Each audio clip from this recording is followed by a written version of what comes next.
నమస్తే 99 టీవీకి స్వాగతం. నేను రవిశంకర్ విల్లా. ఏపీలో మరోసారి రాజ్యసభ ఎన్నికల హడావుడి మొదలైనట్లు రాజకీయ వర్గాల్లో చర్చ జోరుగా సాగుతోంది. వచ్చే ఏడాది మే జూన్ నెలల్లో జరగనున్న రాజ్యసభ ఎన్నికల్లో రాష్ట్రం నుంచి 4 స్థానాలు ఖాళీ కానున్నాయి. ఈ ఎన్నికలకు ఇంకా సమయం ఉన్నప్పటికీ ఇప్పటి నుంచే ప్రధాన పార్టీల నేతల మధ్య పోటీ మొదలైందన్న అభిప్రాయం వ్యక్తమవుతోంది. కూటమిలోని తెలుగుదేశం, జనసేన, బీజేపీ మధ్య సీట్ల పంపకంపై ఆసక్తికర చర్చలు నడుస్తూ ఉన్నాయి. ప్రస్తుతం ఏపీ నుంచి మొత్తం 11 మంది రాజ్యసభ సభ్యులు ఉన్నారు. వీరిలో 2 టీడీపీకి, 2 బీజేపీకి, మిగిలిన 7 వైసీపీకి చెందినవారు. అయితే వచ్చే ఏడాది జూన్ 21తో వైసీపీ సభ్యులు ఆళ్ల అయోధ్య రామిరెడ్డి, పిల్లి సుభాష్ చంద్రబోస్, పరిమల్ నత్వానీ పదవీకాలం ముగియనుంది. అలాగే గత ఏడాది జరిగిన ఉప ఎన్నికల్లో టీడీపీ తరపున గెలిచిన సానా సతీష్ పదవీకాలం కూడా అదే తేదీన పూర్తి కానుంది. దీంతో ఖాళీ అవుతోన్న ఈ 4 స్థానాలపై ఎవరు పెద్దల సభకు వెడతారనే అంశం రాజకీయంగా ఆసక్తిగా మారింది. ప్రస్తుత రాజకీయ పరిస్థితులను పరిశీలిస్తే ఈ 4 సీట్లను కూటమి పక్షాలు గెలుచుకునే అవకాశాలు ఎక్కువగా ఉన్నాయని రాజకీయ విశ్లేషకులు అంచనా వేస్తూ ఉన్నారు. ఇప్పటికే జరిగిన ఉప ఎన్నికల్లో టీడీపీ, బీజేపీ చెరో 2 సీట్లు దక్కించుకున్నాయి. అయితే జనసేన పార్టీకి ఇప్పటివరకు రాజ్యసభకు ప్రాతినిధ్యం లభించలేదు.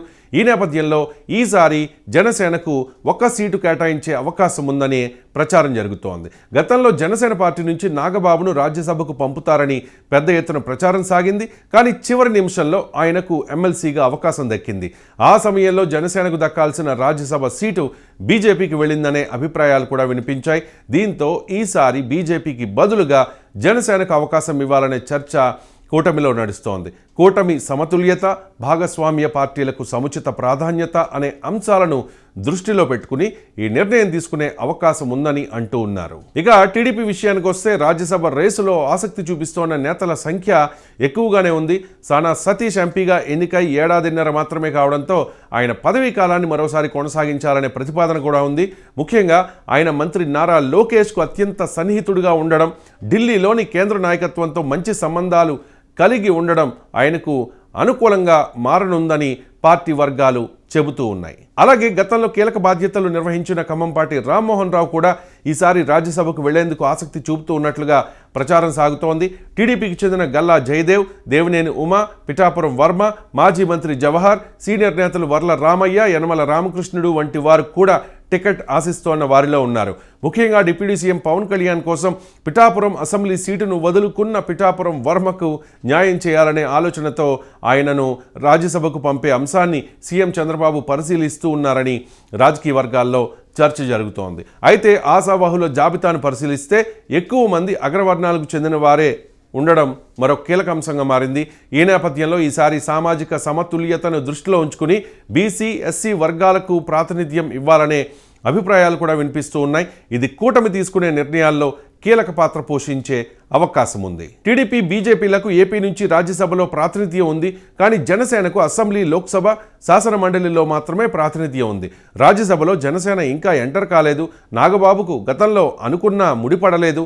ఎమ్మెల్సీ పదవి ఆయన రేంజ్కు తగినది కాదని జన సైనికులు అభిప్రాయపడుతూ ఉన్నారు.